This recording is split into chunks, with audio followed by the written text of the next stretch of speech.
का आखिरी कारोबारी सत्र और सबसे पहले विदेशी बाजार के संकेत। और उससे भी पहले आपको बता दें, आरबीआई की क्रेडिट पॉलिसी पर सबसे बड़ी कवरेज के लिए आपको सिर्फ हमारे साथ बने रहना है। 9:45 से ही कवरेज यहां पर शुरू हो जाएगी क्रेडिट पॉलिसी को लेकर। चलिए विदेशी बाजार के संकेत। एसजीएक्स निफ्टी फिलहाल 20 अंकों की हल्की सी बढ़त के साथ 16,329 के स्तर पर कर रहा है ट्रेड। तो अन्य बाजारों की अगर बात करें, डाउ फ्यूचर्स में करीब 50 अंकों की गिरावट हम देख चुके हैं। अब 58 अंकों की गिरावट है। निक्केई में सपाट ट्रेड है। अमेरिकी बाजार में शानदार तेजी के साथ कल हमने क्लोजिंग देखी 270 अंकों की तेजी के साथ। दिन की ऊंचाई पर डाउ बंद होने में कामयाब रहा। नैस्डैक एसएनपी नए रिकॉर्ड्स के साथ बंद होते हुए दिखे। तो अमेरिकी बाजारों ने काफी शानदार ट्रेड किया। एशियाई बाजार की शुरुआत ही अभी हुई है। अब ये शुरुआत को कैसे समझा जाए, विस्तार से दीपांशु भंडारी से जान लेते हैं। Deepanshu, good morning. बताएं विदेशी बाजार के संकेत आज कैसे लग रहे हैं?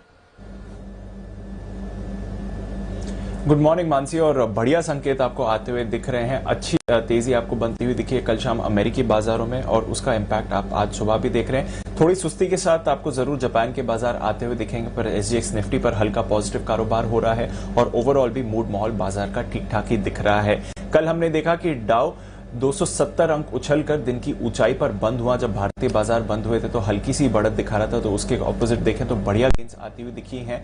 और अगर आप देखें तो परसों 325 अंकों की गिरावट हुई थी, तो कल लगभग जितनी गिरावट परसों हुई थी वो रिक्लेम कर ली डाउ ने। इसके साथ ही एसएनपी 500, नैस्डैक दोनों पर नए रिकॉर्ड्स बनते हुए दिखे हैं और ब्रॉडर मार्केट्स ने आउट परफॉर्म किया है, जहां पर हमने देखा कि रसल 2000 उनका स्मॉल कैप इंडेक्स 1.8% उछलकर बंद हुआ। बॉन्ड यील्ड भी थोड़ी स्टेबल हुई है, 1.13% तक गिर गई थी इंट्राडे में परसों, पर हमने देखा कि कल करीब 1.22 के करीब आकर बंद हुई है।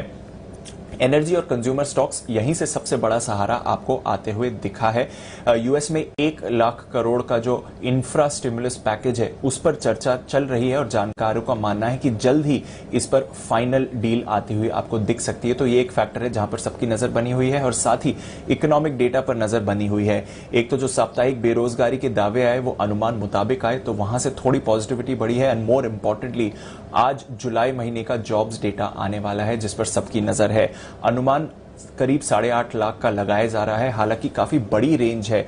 कुछ जानकार कह रहे हैं कि 3 लाख तक नई जॉब्स जुड़ सकती हैं, तो दूसरी तरफ 12 लाख अभी आंकड़ा आ रहा है। तो काफी वाइड वेरिएशन है। अब देखना पड़ेगा कि कितना एक्चुअल डेटा आता है, पर यहीं पर सबकी नजर बनी हुई है। इसके अलावा यूरोप में मिला जुला कारोबार रहा। कच्चे तेल में हमने रिबाउंड देखा। ब्रेंट अब वापस $71 के ऊपर आपको आते हुए दिख गया है। एक तो मिडिल ईस्ट में कुछ टेंशन की बात चल रही है। ईरान ने कुछ ऑयल टैंकर्स पर अटैक किया है। इसके साथ ही लेबनान में भी कुछ परेशानियां चल रही हैं, तो उसके चलते हमने देखा कि कच्चे तेल के दामों में बढ़त आती हुई दिखी है।